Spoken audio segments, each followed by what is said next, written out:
এই জীবনে তিনটি গুরুত্বপূর্ণ শব্দ আছে যা বোঝা আমাদের কাছে খুব গুরুত্বপূর্ণ, এবং এই তিনটি শব্দের নিজস্ব অর্থ আছে। প্রথম হলো সঙ্গবদ্ধতা, অর্থাৎ একসাথে মিলে কাজ করতে হবে, একসাথে মিলে পরিশ্রম করতে হবে, সামনে এগোতে হবে। এরকম করতে পারলে আপনার শক্তি বৃদ্ধি পাবে, আপনার ক্ষমতা বৃদ্ধি পাবে, আপনি এগোতে পারবেন এবং অনেক দূরে যেতে পারবেন। দ্বিতীয় হলো আত্মবিশ্বাস।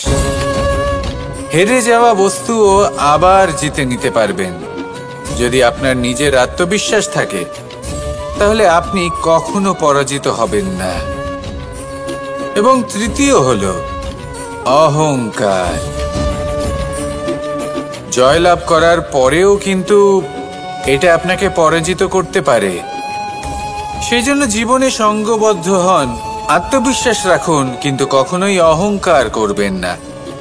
এই অহংকার আপনার থেকে সব কিছু কেড়ে নিতে পারে।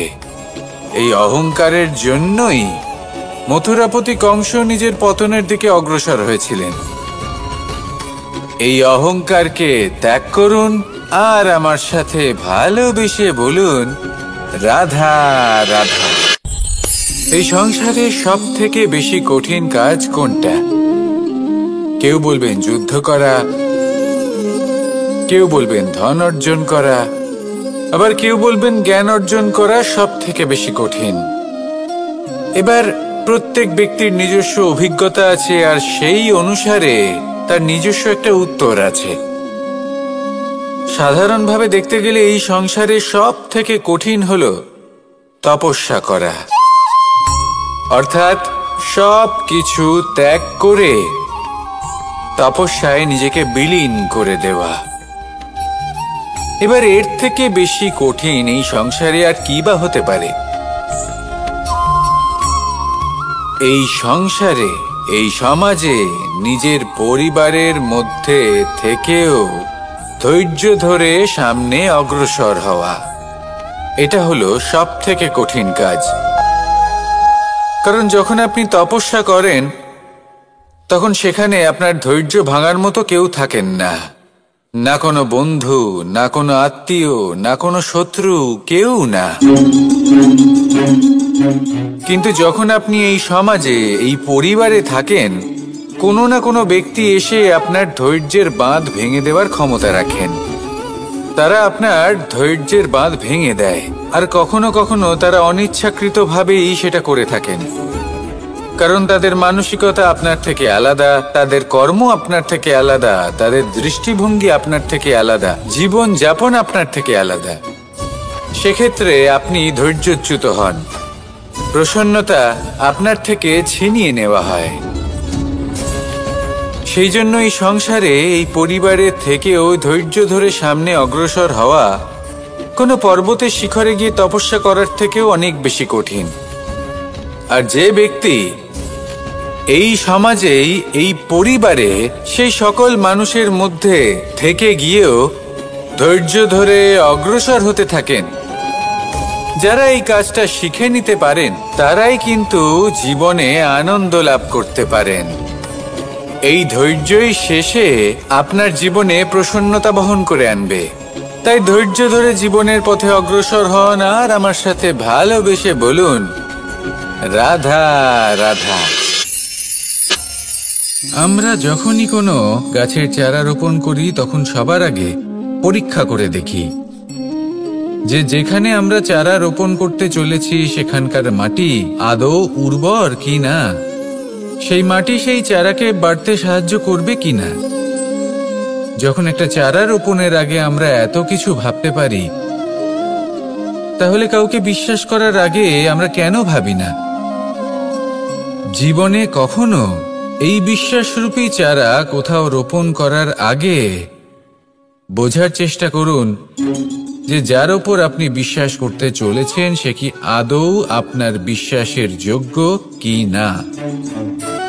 ভেবে দেখুন সেই ব্যক্তি ভবিষ্যতে গিয়ে আপনার বিশ্বাস ভাঙতে পারে কি না। এটাও ভেবে দেখুন যে যাকে আপনি বিশ্বাস করতে চলেছেন তাকে আপনি বিশ্বাস করলে নিজের জীবনের উদ্দেশ্যে আপনি অগ্রসর হতে পারবেন কিনা। আর তার জন্য প্রয়োজন সঠিক সিদ্ধান্ত, পরখ করা, কোনটা উচিত কোনটা অনুচিত সেটা বোঝা। আর তাতে কিন্তু আপনি সন্দেহবাতিক হবেন না, তাতে আপনি আরো নিপুণ হয়ে উঠবেন। তাই যদি আপনি নিপুণ হয়ে উঠতে চান তাহলে বোঝার চেষ্টা করুন, পরখ করে দেখুন, কোনটা উচিত কোনটা অনুচিত বুঝুন। আর বিশ্বাস তখনই করুন যখন আপনি 100% নিশ্চিত হবেন যে সে বিশ্বাসের যোগ্য। আসুন আমার সাথে ভালোবেসে বলুন, রাধা রাধা। রাধা কখনো কখনো আমার জন্য বড়ই সুগন্ধি আতর নিয়ে আসে, পারিজাত ফুলের মালা নিয়ে আসে আমার প্রসাধন করবে বলে, এবং আমার সব থেকে বেশি প্রিয় মাখন নিজে হাতে বানিয়ে আনে আমাকে নিজে হাতে খাইয়ে দেবে বলে, সবকিছু আমাকে প্রসন্ন করবে বলে। কিন্তু আপনি কখনো ভেবেছেন যে এই আতর কিভাবে বানানো হয়? সহস্র ফুলের পাপড়ি একসাথে পিষে নিতে হয়, তারপরে তার থেকে যে রস নিঃসৃত হয় সেই রস দ্বারাই আতর তৈরি। অনেক সংখ্যক ফুলকে অসীম যন্ত্রণা ভোগ করতে হয়, তবে তারা আমার প্রসাধন সামগ্রী হয়ে উঠতে পারে। দুধ থেকে মাখন তৈরি করার জন্য কতটা পরিমাণ মন্থন সহ্য করতে হয় সেটা আপনি জানেন। ঠিক সেই রকমই হলো আমাদের জীবনও। বিপদও আসে, কঠিন পরিস্থিতিও আসে, এর সম্মুখীন হতে শিখুন। মনে রাখবেন আপনি হলেন সেই দুধ যাকে মন্থন সহ্য করতে হবে মাখন হয়ে ওঠার জন্য। মনে রাখবেন আপনি হলেন সেই ফুলের মতন যাদের পিষ্ট হতে হবে সুগন্ধি আতর হয়ে ওঠার জন্য, যাকে এই সংসার পছন্দ করে। কখনো কখনো জীবনে আপনার সাথে খারাপ শুধুমাত্র এই কারণে ঘটে যাতে আপনার শ্রেষ্ঠ রূপ এই সংসারের সামনে আসতে পারে। শুধুমাত্র কঠিন পরিস্থিতি এবং বিপদকে একটা সুযোগ হিসেবে দেখার চেষ্টা করুন। আপনার জন্য এই সংসার বদলে যাবে, সংসারকে দেখার দৃষ্টিভঙ্গি পাল্টে যাবে, আপনার ভাগ্য পাল্টে যাবে, আর এই মন প্রসন্ন হয়ে বলবে, রাধা রাধা। পাশা নামক এই খেলাটি আপনারা নিশ্চয়ই খেলেছেন, না খেলে থাকলে দেখেছেন, আর যদি দেখেও না থাকেন তাহলে নিশ্চিত রূপে শুনেছেন। মহাভারতের এই মহাযুদ্ধ কোথাও না কোথাও এই পাশা নামক খেলার কারণে হয়েছিল। পাশার এই বিচিত্র খেলা, দান, এইসবের কারণে কেউ নিজের মাথায় রাজ মুকুট পরিধান করেছিলেন, আবার সেখানে পরাজিত হওয়ার জন্য কাউকে বনবাসও ভোগ করতে হয়েছিল। কিন্তু এই খেলা সমাপ্ত হওয়ার পরে সমস্ত ঘুঁটি আর এই পাশার ছক একই পুটলিতে স্থান পেল। এটাই হলো আমাদের জীবন। এই সংসারে আমরা জয় পরাজয়ের বিষয়ে এতটাই ভাবি, এত চিন্তা করি যে এই জীবনের খেলার আনন্দটাই উপভোগ করতে পারি না। আর অবশেষে কি হয়? কেউ জয়ী হন, কেউ পরাজিত হন, কিন্তু দুজনেই একই স্থানে পৌঁছে যান। প্রত্যেক ব্যক্তি মৃত্যুর পরে একটি নির্দিষ্ট স্থানেই পৌঁছতে বাধ্য, কিন্তু ততক্ষণ এই জীবন, এই খেলা, তার আনন্দ উপভোগ করুন। এই সংসারে সেই ব্যক্তি শ্রেষ্ঠ স্থানে পৌঁছতে পেরেছেন যিনি এই সংসারকে প্রকাশ প্রদান করেছেন, যিনি কখনো জয় পরাজয় এ বিষয়ে ভাবেননি, শুধু এই জীবনের খেলার আনন্দ উপভোগ করেছেন। এটাই আপনিও করুন, আর আমার সাথে ভালোবেসে বলুন, রাধা রাধা। প্রত্যেক মানুষ নিজের জীবনে দুঃখ অনুভব করেন। প্রত্যেকের দুঃখ আলাদা হতে পারে। কারোর মনে এই দুঃখ থাকে যে সে তার বাবা মায়ের সব ইচ্ছে পূরণ করতে পারেননি। কেউ এটা ভেবে দুঃখ পান যে সে চিরকাল সদাচার করেছেন, সৎকর্ম করেছেন, কিন্তু তাও তাকে দুরাচারী বলে মনে করা হয়। কেউ এটা ভেবেও দুঃখ পান যে তার সামনে যে ব্যক্তি রয়েছেন তার চোখে তিনি শত্রু হয়ে উঠেছেন বা দুষ্ট হয়ে উঠেছেন, যেখানে তিনি হয়তো কোনো অনুচিত কাজই করেননি। এবার এই সমস্ত বিষয় নিয়ে ভেবে নিজের ব্যক্তিত্ব নিয়ে সন্দেহ প্রকাশ করবেন না। যদি নিজের ব্যক্তিত্ব নিয়ে কোনো সন্দেহ থেকে থাকে, তাহলে কর্ম সংক্রান্ত প্রশ্ন করুন যে আপনি যা করেছেন তাতে কি উচিত ছিল, কি অনুচিত ছিল। যেটা প্রয়োজন সেটা এটা বোঝার যে আপনার অন্তর্মন, আপনার বিবেক আপনাকে কি বলছে, আর আপনার অন্তর্মন আর আপনার বিবেক আপনাকে যেটা করতে বলবে শুধু সেটাই করুন। আর তারপরে এই সংসার কি বলবে, কি ভাববে সেসব নিয়ে ভাবতে যাবেন না, কারণ এই সংসার তো ঈশ্বরকেও প্রশ্ন করে থাকে, ঈশ্বরকেও দোষী মনে করে। কখনো কখনো যখন কোনো ঘটনা মানুষের ইচ্ছা অনুযায়ী ঘটে না, তখন মানুষ এটা বলে যে হে ঈশ্বর, আপনি আমার পাশে থাকলেন না, আপনি বড়ই কঠোর, এটা আপনার দোষ। যেখানে বেশিরভাগ সময় হয়তো সে নিজেই নিজের কর্মফল ভোগ করছে।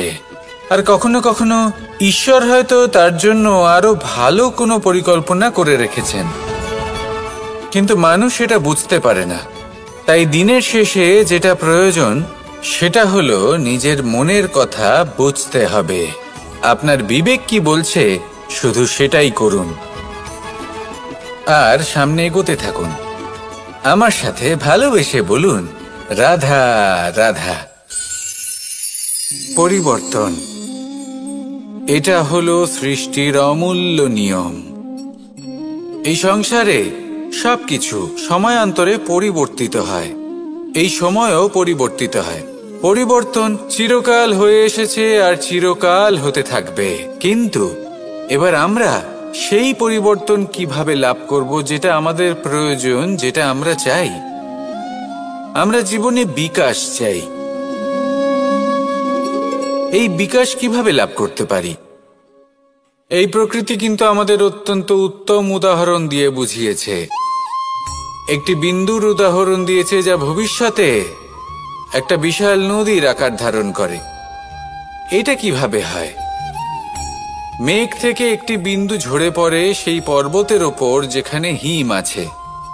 সেই হিমের সংস্পর্শে আসা মাত্র সেই বিন্দুর সাথে আরো বেশ কিছু বিন্দু যুক্ত হয়। তারপর তারা অগ্রসর হয়, আরো কিছু বিন্দু যুক্ত হয়, আস্তে আস্তে একটা ক্ষীণ ধারার রূপ ধারণ করে, এবং সেটাই ভবিষ্যতে আরো এগোতে থাকে। অনেকটা যাওয়ার পর যখন অনেক সংখ্যক বিন্দু একসাথে যুক্ত হয়, তখন সেটা বিশাল নদীর আকার ধারণ করে। এবার আমরা মানুষ বলে আমাদের সাথে এই নিয়মের অন্যথা হয় তা নয়। আমরাও এই প্রকৃতির অংশ, আমাদের ক্ষেত্রেও একই নিয়ম প্রযোজ্য। যখন পরিশ্রম করে অনেক সংখ্যক বিন্দু আমরা একত্রিত করব, তখনই পরিবর্তনের নদী প্রবাহিত হবে। প্রয়োজন হলো নিরন্তর পরিশ্রম করা এবং ধৈর্য ধরা। এটা করতে থাকুন, জীবনে সব কিছু লাভ করতে পারবেন। কারণ প্রকৃতি আমাদের এটাই শিখিয়েছে, আর আমরা এই ব্রহ্মরই একটি অংশ, যার দ্বারা এই ব্রহ্মাণ্ড নির্মিত। আসুন আমার সাথে ভালোবেসে বলুন, রাধা রাধা। কখনো এই প্রকৃতির দিকে তাকিয়ে থাকবেন। এই প্রকৃতি অনেক ধরনের শিক্ষা দেয়। কোনো একটা গাছকে দেখুন, কিভাবে সে মাটি থেকে জল শুষে নেয়। সে ঝড় হোক বা হোক কড়া রোদ, সব সহ্য করে এবং অবশেষে সে ফল ধারণ করে। আর সেই ফল উৎপন্ন করার পরে সে ফল কিন্তু সে নিজে গ্রহণ করে না, এই সংসারকে প্রদান করে, যাতে পশু পাখি মানুষ তারা এই ফল গ্রহণ করে শক্তিশালী হয়ে উঠতে পারে, সুস্থ থাকতে পারে। সেভাবেই নদী, সরোবর এরা নিজেরাও কিন্তু নিজেদের জল গ্রহণ করে না, মাটিকে প্রদান করে, পশু পাখিকে প্রদান করে। সূর্য নিজেও নিজের জন্য প্রজ্বলিত হয় না, সে প্রকাশ ছড়িয়ে দিতে চায় আমাদের সবার কাছে, সে আলো পৌঁছে দিতে চায়। এই প্রত্যেকের কর্মে পরমার্থ নিহিত আছে, আর সেই জন্যই এদের সকলকে পুজো করা হয়। তাই মনে রাখবেন, আপনার কাছে জীবন যাপনের অতিরিক্ত যা কিছুই আছে তা পরমার্থের জন্য। তাহলে তার সদ্ব্যবহার করুন আর আমার সাথে ভালোবেসে বলুন, রাধা রাধা। আমরা প্রত্যেকেই অবশ্যই এমন সময় দেখেছি যখন অনেকগুলো সমস্যা একসাথে আমাদের জীবনে এসে পড়ে। সমস্যা আমাদের প্রত্যেকের জীবনেই থাকে, আমরা তার সমাধান খুঁজতে চেষ্টা করি, কখনো সমাধান খুঁজে পাই, আবার কখনো যতই চেষ্টা করি না কেন কোনো সমাধান খুঁজেই পাই না। আর যখন এটা হয় তখন মানুষ অত্যন্ত বিচলিত হয়ে পড়েন। নিজের আত্মীয় স্বজন, নিজের বন্ধু বা সংসার, এদের ওপরে এই দোষ চাপিয়ে দেন যে এদের জন্যই এই সমস্যা এসেছে। এবার যদি আমি আপনাকে কোনো পরামর্শ দিই তাহলে এটাই বলবো যে দৃষ্টিভঙ্গি পাল্টে দেখুন। এই দৃষ্টিভঙ্গি দিয়ে দেখুন যে এই সংসারে যে সমস্যায় আসুক না কেন তার জন্য কেউ দোষী নয়, না আপনি না অন্য কেউ। এই পুরো খেলাটাই আপনার মানসিকতা, আপনার দৃষ্টিভঙ্গির, আপনার মনের। কিভাবে বোঝাচ্ছি, যখন আমাদের মন শক্ত থাকে তখন কঠিন থেকে কঠিনতর পরিস্থিতিও আমাদের জীবনে খুব বেশি হলে প্রতিস্পর্ধা হয়ে থেকে যায়। সেখানে যদি আমাদের মন দুর্বল থাকে তখন অল্প কঠিন পরিস্থিতিও আমাদের কাছে খুব বড় সমস্যা হয়ে যায়, তাই না? একটা শক্ত মন কঠিন পরিস্থিতিকে প্রতিস্পর্ধা হিসেবে দেখে আর তার মধ্যে ওটা সুযোগ খুঁজে নেয়। আমাদের শুধু এটাই করতে হবে। এই সংসারে অন্য কাউকে দোষী মনে করলে আপনার সমস্যা দূর হয়ে যাবে না।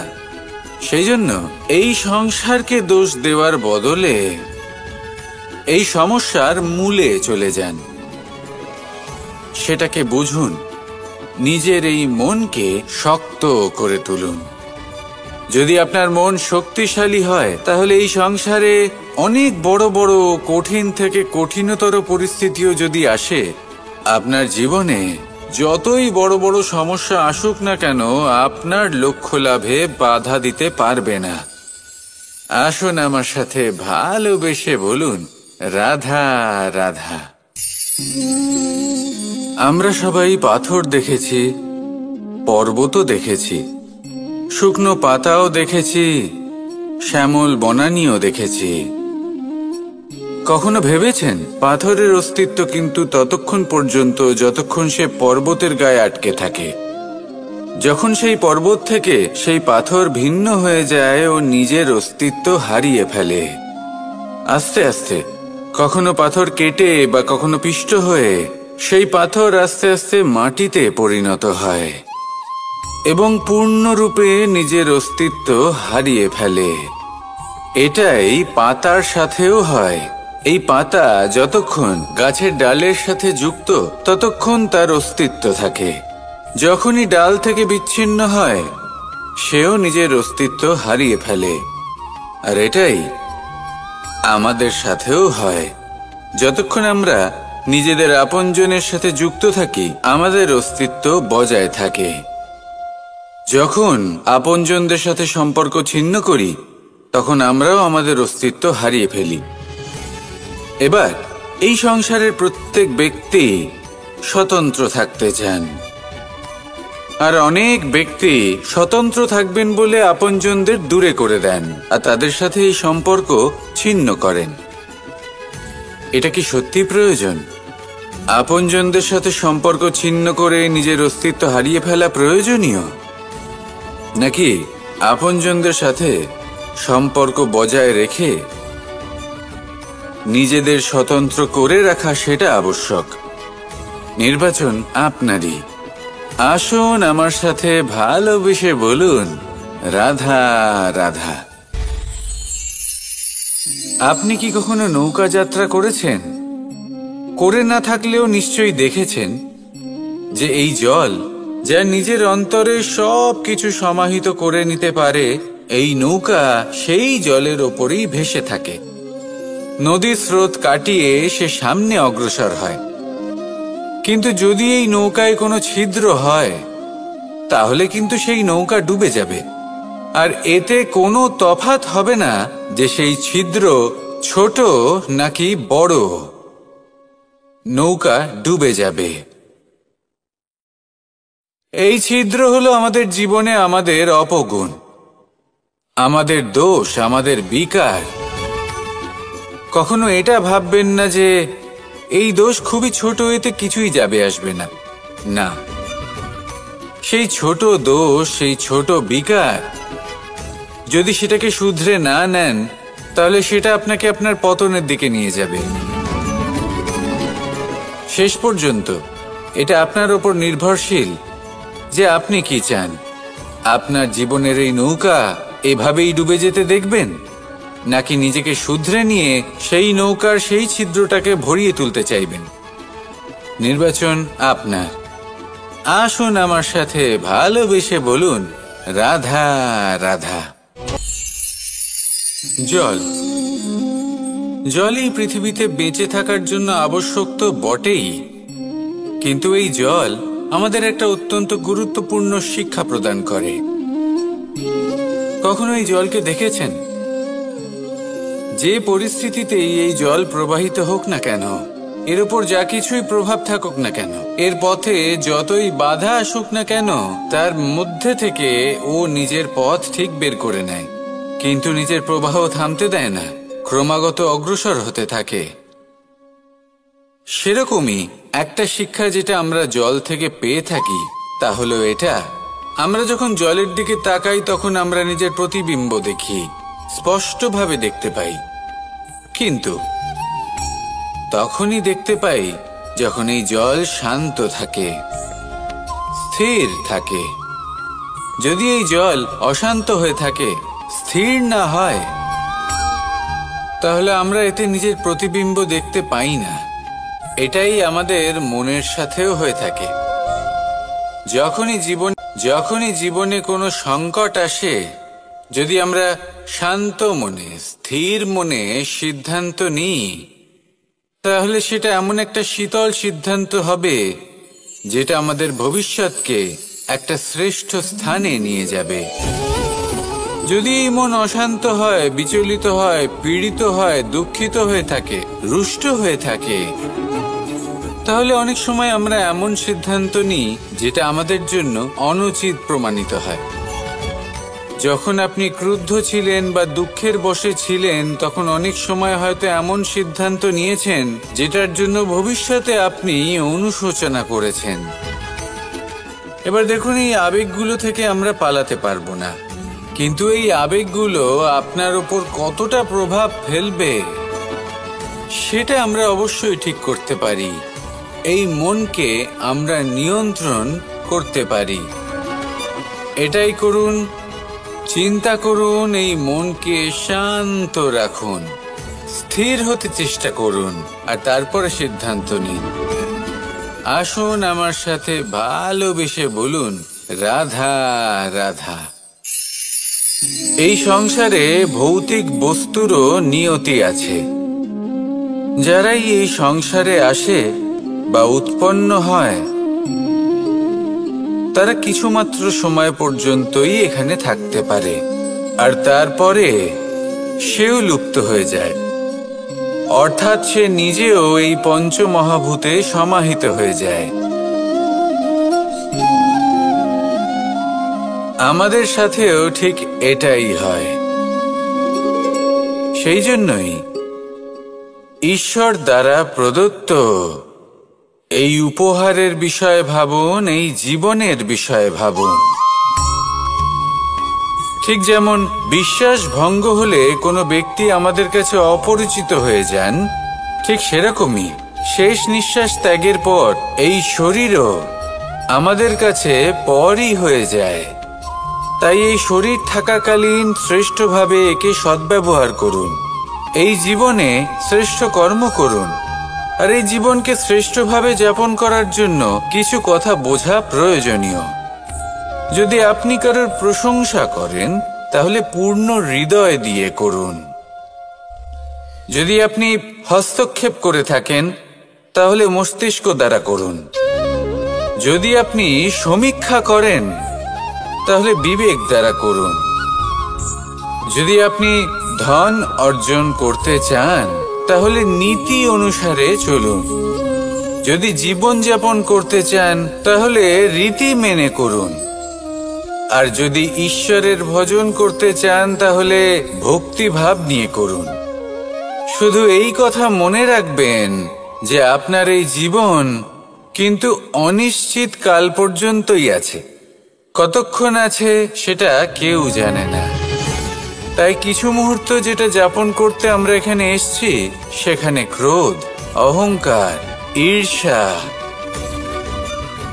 এইসব আবেগের কি গুরুত্ব বলুন তো? এগুলো ত্যাগ করুন। মানুষকে ক্ষমা করতে শিখুন। আস্তে আস্তে বিশ্বাস করতে শিখুন। এই সংসারে নিঃস্বার্থভাবে প্রেম করতে শিখুন আর সবার মধ্যে আনন্দ বিতরণ করুন। তাই এই সব গুণ যদি আপনি আত্মসাৎ করতে পারেন তাহলে আপনার জীবনে শুধু আনন্দ এবং আনন্দই বিরাজমান হবে। আসুন আমার সাথে ভালোবেসে বলুন, রাধা রাধা। এবার কখনো কখনো জীবনে আমাদের মনে হয় যে চতুর্দিকে শুধুমাত্র অন্ধকারই হয়ে আছে। প্রত্যেকেরই তা কখনো মনে হয়। আর তখনই আমাদের নিরাশ হলে চলবে না, আমাদের দুঃখী হলে চলবে না। সেই সময় আমাদের খুঁজতে হবে নিজেদের আশেপাশে, চতুর্দিকে আর কোথাও না কোথাও আমরা প্রকাশ অবশ্যই দেখতে পাব। আশার একটা কিরণ অবশ্যই দেখতে পাব। কেউ এমন একটা কর্ম করেন যেটা দেখে আমরা প্রেরিত হয়ে যাই। আর এমন কোনো কর্ম যদি আপনারা করেন তাহলে সেই কর্ম আপনার মনকে প্রসন্ন ভাব, আনন্দ এবং ভালোবাসার দ্বারা ভরিয়ে তুলবে। আপনার অন্তরের সেই অন্ধকারের অন্ত করবে, দুঃখেরও অন্ত করবে। আর এই মন প্রসন্ন ভাব নিয়ে বলবে, রাধা রাধা। দেখতে গেলে এই সংসার বড়ই সুন্দর, কিন্তু আসল সত্যি এটাই যে সংসারে সবকিছু নশ্বর। যেটা কাল ছিল তা আজ নেই, যা আজ আছে তা কাল ছিল না, আর যা আজ আছে তা কালও থাকবে না। প্রত্যেক মানুষকেই যথাসময়ে কালের কাছে মাথা নত করতে হয়। এই রূপের বিনাশ করে বার্ধক্য, প্রাণের বিনাশ করে মৃত্যু। আলস্য, ঈর্ষা ধর্মের বিনাশ করে, আর ক্রোধ বিনাশ করে সম্পর্কের। কিন্তু এরকম একটা অনুভূতি আছে যা একাই সমস্ত গুণ বিনাশ করতে সক্ষম হয়, আর সেটা হলো অহংকার। তাই জ্ঞানকে নিজের কাছে আসতে দিন, কিন্তু অহংকারকে কখনোই নয়। কারণ যদি এই অহংকার আপনার কাছে চলে আসে তাহলে জীবনে যা কিছু আপনি অর্জন করেছেন, তা সে গুণ হোক বা হোক ধন, সে বন্ধু হোক বা হোক আনন্দ, সবকিছু শেষ হয়ে যাবে। রাধা রাধা। এই পাথর দেখতে পাচ্ছেন আপনি?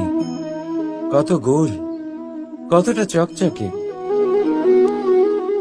বাচ্চাদের অনেক সময় এটা নিয়ে খেলতে ভালো লাগে, আর কেনই বা লাগবে না? কতটা সুন্দর আর মসৃণ এটা। কিন্তু আপনি কি কখনো ভেবে দেখেছেন এই পাথর আগে কি ছিল? কোনো বিশাল আকার পর্বত, কোনো বিশাল আকার পাথরের একটা বড় ভেঙে যাওয়া অংশ বিশেষ, যেটা কোনোভাবে নদীতে পড়ে নদীর ধারার সাথে বইতে থাকলো, মাটির সাথে ঘর্ষণ হলো, বালির কণার সাথে ঘর্ষণ হতে থাকলো, আর তারপর ধীরে ধীরে এই আকার পেল। এবার আমরাও এই পাথরের মতোই। তাই মনে রাখবেন, আপনার ব্যক্তিত্ব, আপনার এই স্বরূপ ঈশ্বরের দেওয়া কখনোই নয়। হ্যাঁ, প্রকৃতি অবশ্যই আপনাকে জন্ম দিয়েছেন, কিন্তু আপনি নিজে নিজের ব্যক্তিত্বের রচয়িতা, আর আপনি তা রচনা করেন কঠিন পরিস্থিতির মুখোমুখি হয়ে, সংকটের ধারা পার করে। তাই আপনিও এই পাথরের মতো নিরন্তর চেষ্টা করতে থাকুন, নিজের অস্তিত্ব বজায় রাখুন, এই অস্তিত্বকে মহান করতে থাকুন, আর আমার সাথে ভালোবেসে বলুন, রাধা রাধা।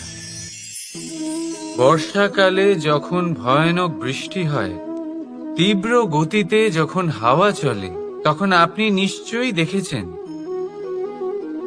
যে পাখিরা, যাদের বাসা মাঝে মাঝে ভেঙে পড়ে, নষ্ট হয়ে যায়, কিন্তু আপনি কি কখনো সেই পাখিদের বিলাপ করতে দেখেছেন? কখনো নয়। যখনই সেই বৃষ্টি থেমে যায়, তারা আবার একটু একটু করে খড়কুটো জোগাড় করে তাদের বাসা বানিয়ে ফেলে, নিজের সংসার সেই রকমই বানিয়ে দেয় যেমন আগে ছিল। এমন কেন? কারণ এই ঝড়ের তাণ্ডবের সাথে সেই পাখিদের কোনো বোঝাপড়া করারই নেই। তারা শুধু সেটাই করতে থাকে যেটা তাদের হাতে আছে, আর সেটাই হলো, আর এটাই হলো সুখী জীবনের মূল মন্ত্র। যেটা আপনার হাতে নেই, তা নিয়ে বিলাপ করে আপনার কোনো লাভ হবে না। মনোসংযোগ তাতেই করুন যা আপনার হাতে রয়েছে।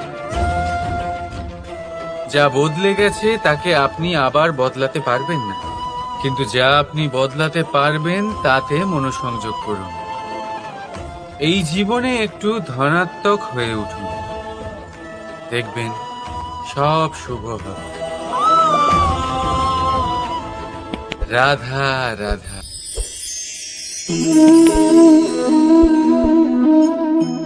ছোটবেলায় একটা জিনিস আমি কখনো বুঝে উঠতে পারিনি। আমি সবসময় আশ্চর্য হয়ে থাকতাম যে এটা কি করে সম্ভব হতে পারে। ব্যাপারটা ছিল এরকম, আমি আমাদের গোয়াল ঘরে দেখতাম ভিন্ন ভিন্ন রং রূপের গাভী। কারোর রং কালো তো কারোর রং সাদা, কেউ খয়েরি তো কারোর রং বাদামি। এবার আমি দেখতাম কারোর কারোর শিং বড় তো কারোর এত ছোট যে দেখাই যায় না। কোনো গাভী আকারে ছোট ছিল তো কেউ একটু বড়, কিন্তু যখন সেই সব গাভী দুধ দিত, তখন আমি দেখতাম সেই সব দুধ সমান, রং সমান, স্বাদ সমান, গুণও সমান, আর সমান পুষ্টিও। এবার আমি এটা বুঝতে পারতাম না। আমার দৃষ্টিতে তো সমস্ত গাভী আলাদা আলাদা ছিল। আমি ভাবলাম আমি মাকে জিজ্ঞেস করি। মাকে জিজ্ঞেস করলাম। মা আমাকে বললেন, কানাই, রং রূপ পাল্টালেও গাভীদের বাস্তবিকতা তো পাল্টায় না। গাভী তো গাভীই থাকবে। এবার আমি এটা বুঝতে পারি না যে মানুষ এটা আত্মসাৎ কেন করতে পারে না। দেখুন, রং, রূপ, জাত, ধর্ম, ভাষা, এই সবের উপরে হলো মনুষ্যত্ব। আর মনুষ্যত্বের একটাই ধর্ম, আর সেটা হলো প্রেম।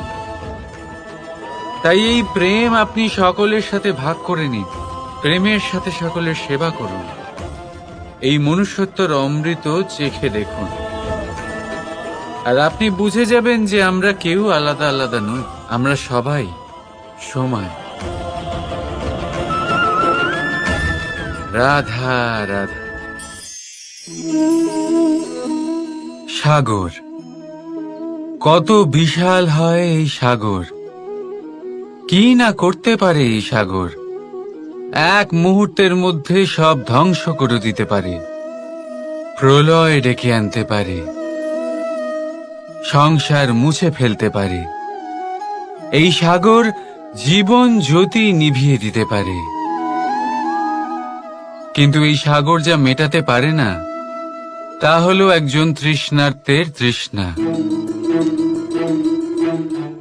অন্যদিকে এই ঘোড়া, যা এতটাই ছোট যে গোপিনীরা একসঙ্গে অনেকগুলো নিয়ে চলতে পারে, কিন্তু এই ছোট ঘোড়া অনেকের তৃষ্ণা মেটাতে পারে।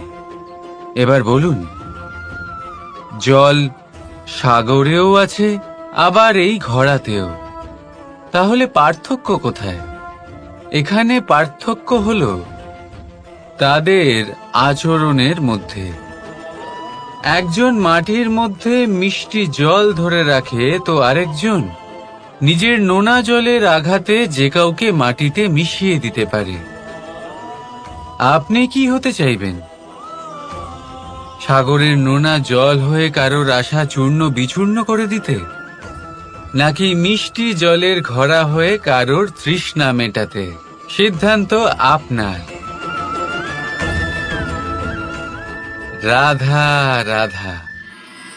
কতবার এমন হয়, আপনি কোনো কাজ করার জন্য কাউকে দায়িত্ব দেন, কিন্তু সেই ব্যক্তি সেই কাজ সম্পন্ন করতে পারে না, অসম্পূর্ণ রেখে দেয়, অথবা ঠিকভাবে করতে পারে না।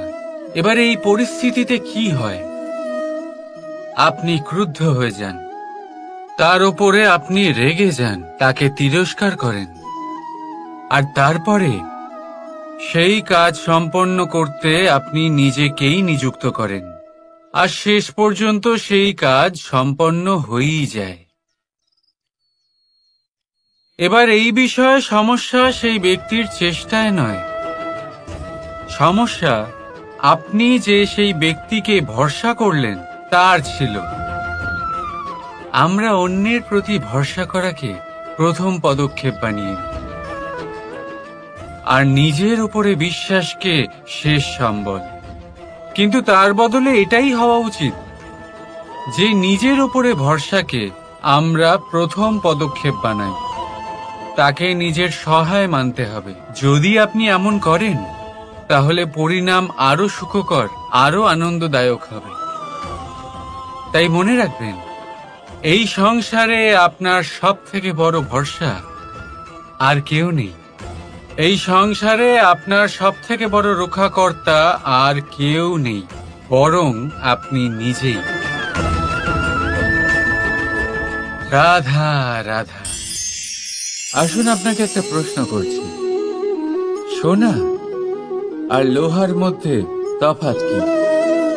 এবার বেশিরভাগ লোকের উত্তর এটাই হবে যে সোনা বহুমূল্য, সোনার মূল্য লোহার থেকে অনেক বেশি। এটা ঠিক, কিন্তু আমাদের এটা ভোলা ঠিক হবে না যে সোনা আমাদের সাজগোজের কাজে লাগে, আমাদের আরো বেশি সুন্দর দেখায়। অন্যদিকে লোহা সেই সৈনিকদের ঢাল ও তলোয়ার হয়ে তাদের রক্ষা করে, যারা আমাদের প্রাণকে রক্ষা করেন। এই সৈনিক না থাকলে আমাদের প্রাণও থাকবে না। এবারে বলুন, সোনার মূল্য বেশি হওয়াতে কি লোহার মূল্য কমে যায়? কখনোই না। ঠিক সেইভাবে এই জীবনে আপনি যতই চেষ্টা করুন, কিছু না কিছু এমন থেকে যাবে যা আপনি কখনোই পাবেন না, আর সেই কারণে নিজেকে অক্ষম মনে করা অনুচিত। হতে পারে আপনার কাছে সেই গুণ আছে যেটা সংসারে আর কারোর কাছে নেই। সেই গুণটাকে চিনুন, সেটাকে বাড়ান, আর সেটাকে ব্যবহার করুন।